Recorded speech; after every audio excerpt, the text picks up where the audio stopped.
the Quit Your Job Challenge Part 2.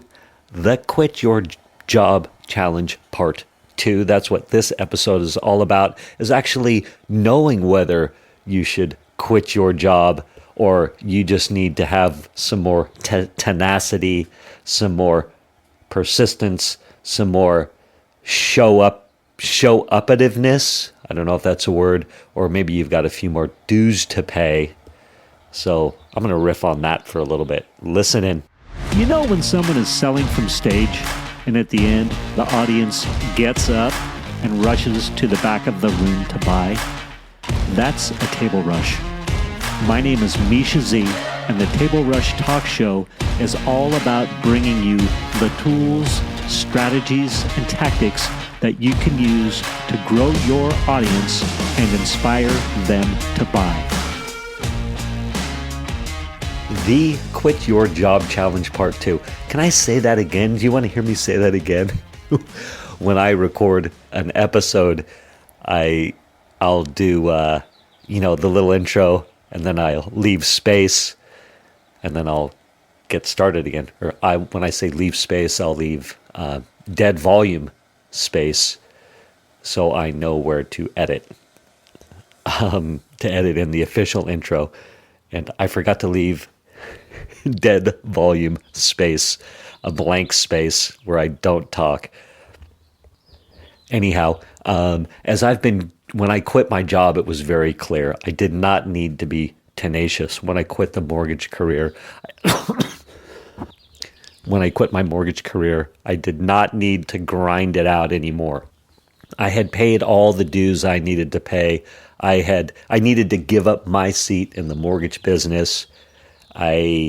There's so many different ways to say it. I was not adding value at all. There was no hope of me adding value anytime soon. And I'd learned what I needed to learn. I'd helped who I needed to help. Again, it just became very clear. I needed to give up my seat in the mortgage business as a loan officer to somebody else who had a passion for it and loved the business and then could serve the consumer in a good way. Right? Like, that's what we want. That's what I want. I want to serve the consumer because it's all about service, and I want to be helpful, and I want to be useful, and I want to be passionate about it. And I had lost all of that. And so the question is, as we're moving forward in what we're doing, do I need to be tenacious? Do I need to pay some more dues, or do I just need to hang in there through the downtime? Or is it time to go? And I'll relate it to a current experience that I had. So as I've been in the digital marketing arena, boy, man, there's been a lot of tough times as I've been learning, trying to find an offer that I want to offer to the market, trying to find how I want to serve, who I want to serve, trying to build an online business, right?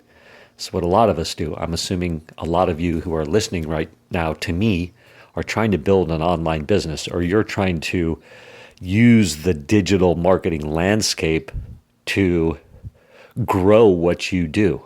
So I have a friend, for example, who's a musician, and he just popped into my head, right? He loves playing music. He loves gigging out. And, he likes to do some online stuff to help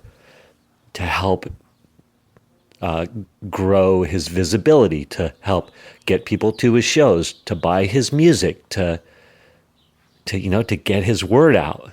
And so he's using the digital marketing landscape to do that. There's brick and mortar stores that are trying to sell stuff or get the local community to show up.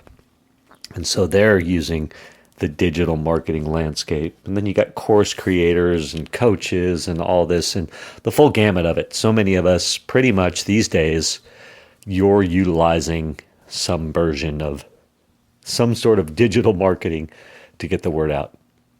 Not everybody, but a lot of us.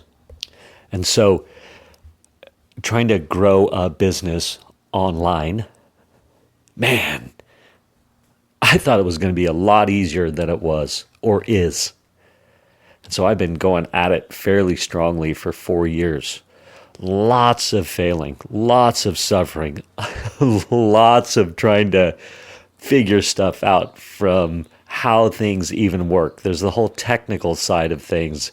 And then there's so much imposter syndrome. There's so much, like you got to put yourself out there on some sort of a platform, podcasting, blogging, YouTube channel.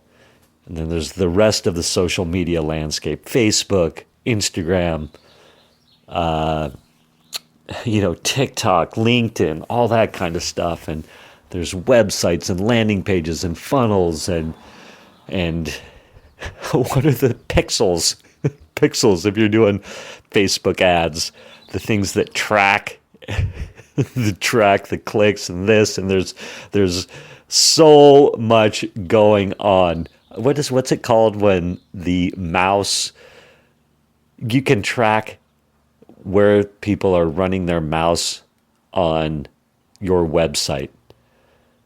Like there's stuff that tracks that tracks the scroll speed, that tracks all this stuff. Man, everything. It's so massive on what's happening out there and getting more massive every day. Now throw in Chat GPT. Oh my gosh. Personally, I love Chat GPT and use it all the time. But there's summits, there's webinars, there's challenges, there's all this stuff. Oh my gosh. And boy, trying to learn it, trying to figure out what you need, trying to trust that you don't need to know much of it to get started, and just, man, trying things and failing and learning. And I did a summit at one point, and that was one of the hardest things I did in the digital marketing landscape. You'd think it might have been starting a podcast. There's been some frustrating times there, right? Trying to grow an audience and do all that stuff. And man, that's got to be an exercise in love, I can tell you right now.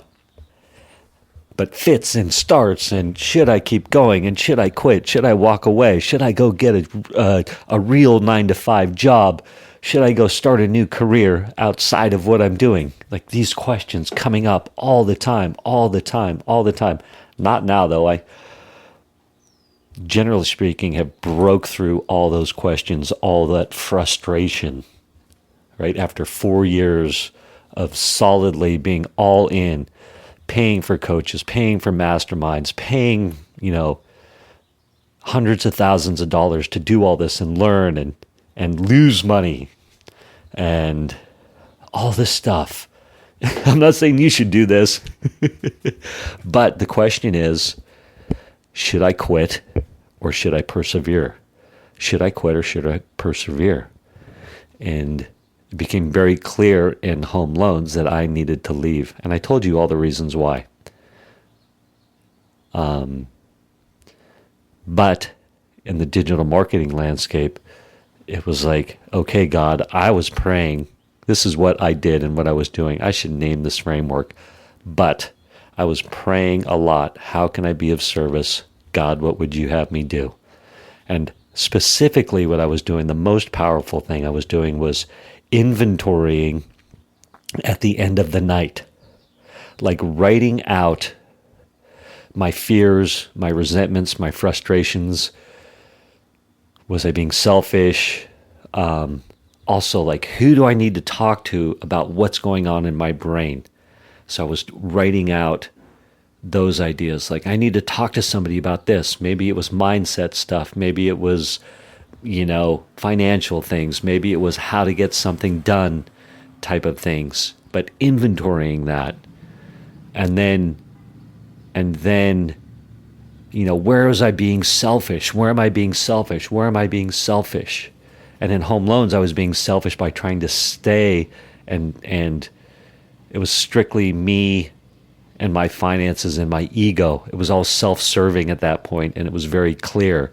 It became so clear in mortgages that I was still there for just self-serving purposes, so it was time to go. And how God wanted me to be of service was to support my two boys for a while, teach some yoga, do some stuff like that. And so when it came to the digital marketing landscape, and what I'm doing now is I'm journaling at the end of the night as I'm inventorying all this stuff.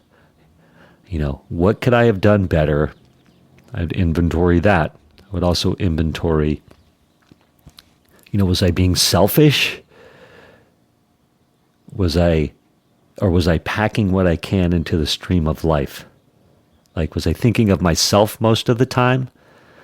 Or was I thinking of others and how I could help them? So inventorying that.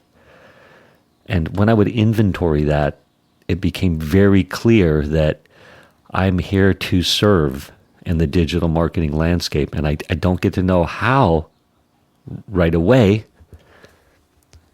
but keep at it. Keep taking the baby steps. Keep learning. That was the message that I kept getting. So in that nightly inventory, one of the last things is, God forgive me. What are my corrective measures? So for the day, you're like, God forgive me for any of the things I may have done wrong, or where I was selfish or self-centered, or any of the stuff that we inventory. And what are my corrective measures? And so sometimes it was very subtle, but the answer was always, I would always do, and I still do it to this day, and it helps me so much, is I write, God forgive me, what are my corrective measures? And maybe there's really nothing for God to forgive me on, but I just write it anyway.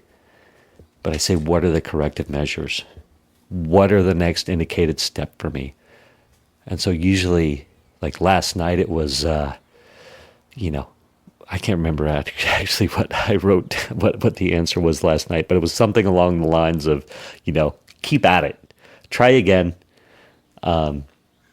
keep inviting people back in. That's what it was. It was like, just keep inviting people back in to your influence army, into the community. And, but as I was suffering through the summit, the online virtual summit, which was so painful, it was so hard, I was learning so much, I was putting myself out there in such a big, massive way that was new to me and different, and I was having to do so many new things that it was very hard on the ego, it was very hard on my identity, it was very hard on I was lots of self-doubt, lots of concerns. Is this going to work? Is the headline right? Is my message right? Am I interviewing the right people? All these questions and concerns and fears. And I wanted to quit so many times. But I kept on talking to Source, to God. How can I be of service? Is this me being of service? Like, what's the next indicated step? And so God was like, or the universe, call it whatever you will, was saying, keep at it. Keep at it. It'll be worth the pain. Get over it. But keep at it. And oh my gosh, the summit ended up being successful. I'll fast forward. And today, things are progressing nicely. I'm serving an audience. I'm building a community. We are building a community, and it's amazing, the Influence Army community. So that's it. If we can focus on service, connect with the universe, connect with our God, with that inner knowing, and then really go deep and inventory. Should I quit or should I be tenacious? There you go. That's it. Everyone have a good day. Jump on the wait list. Jump on the Influence Army wait list so you can jump into the next round when I open the doors. Go to theinfluencearmy.com/waitlist, and I will help get you on your influence tour so you can grow your impact, your authority, your income. Everybody have a great day. Thank you for listening to this episode of the Table Rush Talk Show. For resources to help you sell your stuff, go to belove.media/resources. That's belove.media/resources.